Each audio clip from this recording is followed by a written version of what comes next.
Pois é, atividade física. Qual a importância da atividade física para o crescimento?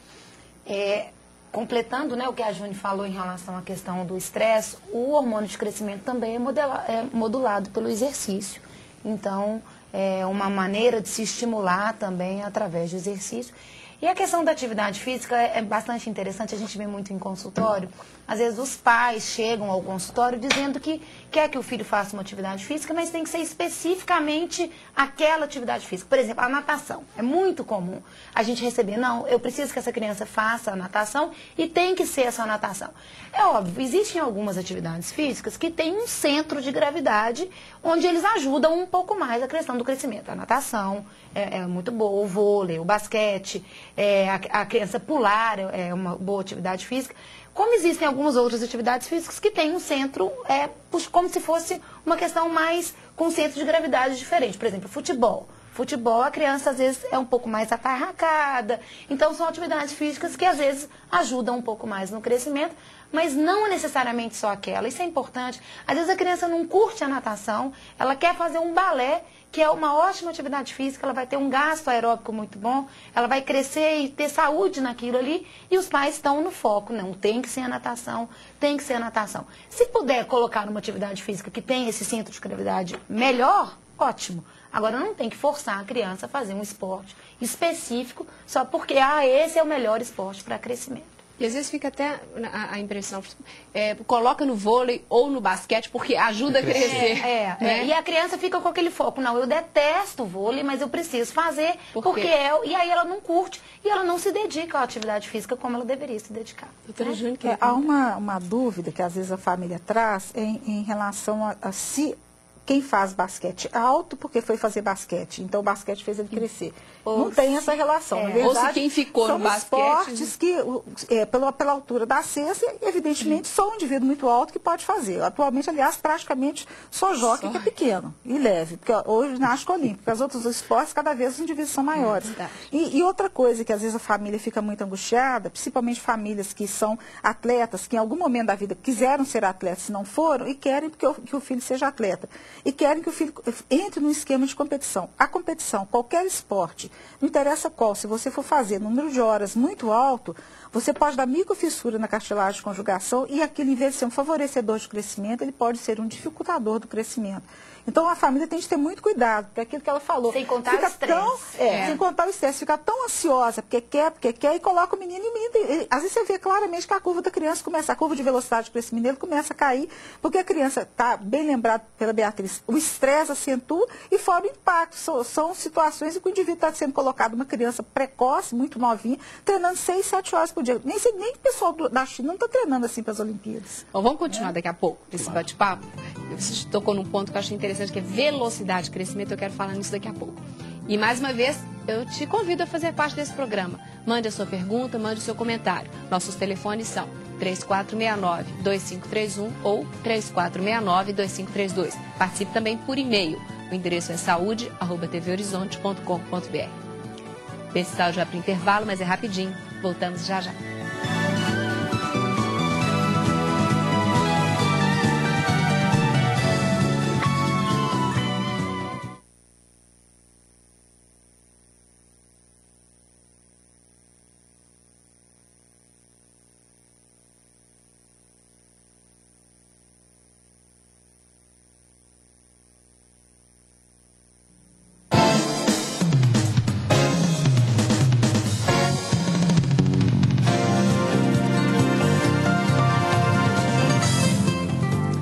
Crescimento. Esse é o tema do programa Pense em Saúde de hoje. Você pode enviar a sua pergunta ou o seu comentário pelos telefones 3469-2531 ou 3469-2532. Participe também por e-mail. O endereço é saude@tvhorizonte.com.br. E você que sempre acompanha a programação da TV Horizonte sabe que buscamos levar todos os dias informação e conteúdo de qualidade até sua casa. E você pode ajudar os meios de comunicação da Rede Catedral a manter esse compromisso aderindo à campanha Faço Parte. Para saber como, é só ligar em horário comercial para 3469-2560. Aí você vai ter todas as informações. Faça parte você também. Voltando aqui a falar sobre crescimento, eu deixei no ar uma ideia, velocidade de crescimento. Porque às vezes a pessoa até vai ser alta lá na fase adulta, mas uma criança baixinha. E existe assim, fase em que a pessoa cresce mais ou não, ou uma velocidade de crescimento. Existe isso, doutor Levimar? Existe. Isso talvez seja a palavra mais importante para o endocrinologista. O que a gente mais gosta não é aquela estatura com que aquela criança chega. Claro que isso é importante, né? A gente tem aqueles gráficos que todos conhecem, né? O gráfico masculino, o gráfico feminino, adequado para nosso país, né, hoje em dia. Mas, na verdade, a gente tem que imaginar que é a época que nós mais vamos crescer, primeiro que é a época que a gente está dentro do útero, né? Na segunda fase, que a gente poderia colocar, são nos primeiros 6 meses de vida. E depois, né, no primeiro ano, né, completando o primeiro ano.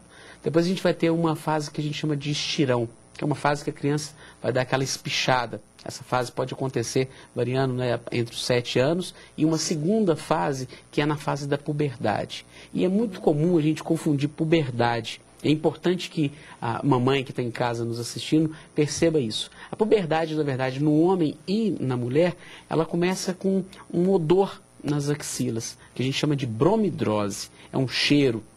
A gente chama, em termos médicos, né, de adrenarca. Logo depois vão ter as manifestações, que a gente imagina que entrou na puberdade que a menina já tem que estar menstruando. Não é assim que funciona. Então, ela vai ter essa velocidade de crescimento nesses períodos de estirão. No estirão, que é esse último que eu comentei, que é o estirão da fase do hormônio sexual, e aí não é mais tão importante o hormônio do crescimento, a menina, depois que ela menstrua, ela não vai ter um pico de crescimento igual é esperado. Ela cresce em média, né? Senão a gente fala assim, já menstruou. Não, em média, em torno de 6,5 centímetros. A puberdade na criança, na menina, o primeiro sinal é o crescimento das mamas, que é dado por um hormônio sexual chamado estrógeno. Nas crianças, nos homens, é o crescimento do testículo, logo depois daquele cheiro que eu comentei nas axilas. E a criança, quando entra na puberdade do sexo masculino, ela vai crescer mais 25 centímetros. Então a gente tem que estar de olho nessa velocidade que ela está crescendo. Então muitas vezes vai numa consulta, a gente avalia, pede os exames, faz toda uma avaliação técnica, vamos dizer assim, né? Vamos identificar os fatores, mas nós vamos aguardar esses 3 meses, acompanhá-lo durante esses 3 meses. Isso é muito importante para o endocrinologista, para a resposta daquela criança. Porque essa aflição dos pais, e às vezes até o complexo da criança, vem antes, né? É 7, 8, 9 anos, os coleguinhas começam a ficar maiores ou não, e é essa hora que é hora de buscar ajuda, e que exames podem detectar que exista ou não algum problema?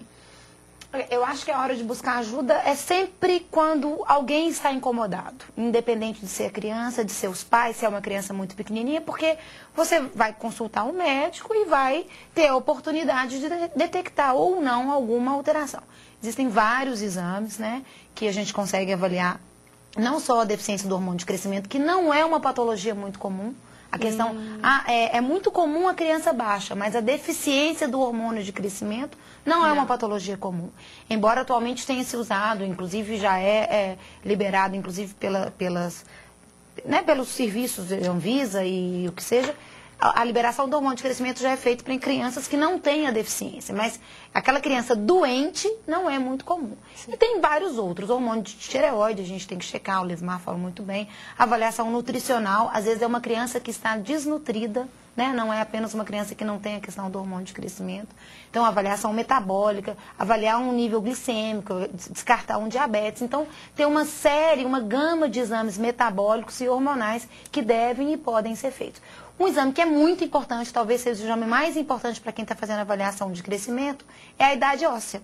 A idade óssea é um raio-x, né, que a gente faz normalmente do punho esquerdo, onde a gente avalia se os ossos, na verdade, os ossos do carpo, os ossos do metacarpo, os ossos da mão, estão compatíveis ou mais atrasados ou mais acelerados comparados com a idade cronológica. A projeção da idade óssea é o que nos dá uma ideia adequada de como essa criança vai se comportar no futuro. Porque aí, só para o pessoal de casa entender, às vezes a criança tem 8, 9 anos, mas está com idade óssea de 6, 7.